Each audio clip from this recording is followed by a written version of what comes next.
एक बार की बात है, स्वामी विवेकानंद जी अपने आश्रम में अपने पालतू कुत्ते के साथ टहल रहे थे। तभी एक युवक उनके पास आया जो अपनी असफलताओं से बहुत दुखी था। स्वामी जी, मैं अपने जीवन से बहुत परेशान हूँ। मैं बहुत पढ़ा लिखा हूँ और कड़ी मेहनत भी करता हूँ, लेकिन फिर भी मुझे सफलता नहीं मिल रही है। शायद मेरी किस्मत ही खराब है।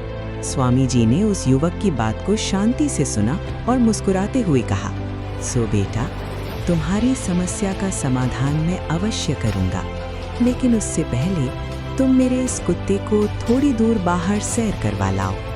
युवक को ये सुनकर थोड़ा अजीब लगा, लेकिन उसने स्वामी जी की बात मान ली और कुत्ते को लेकर बाहर निकल गया।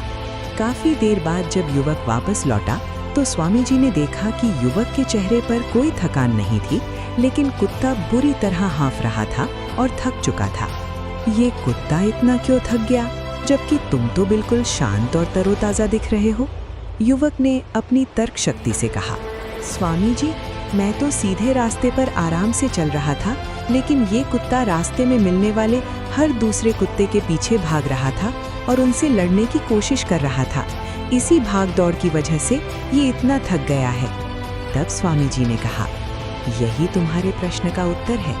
तुम्हारी सफलता तुम्हारे बिल्कुल पास है, लेकिन तुम दूसरों की देखा देखी और इधर उधर की बातों में भटक जाते हो। तुम अपने लक्ष्य पर ध्यान देने के बजाय दूसरों के जैसा बनने की कोशिश करते हो। सफलता पाने के लिए दूसरों से अपनी तुलना करना बंद करें।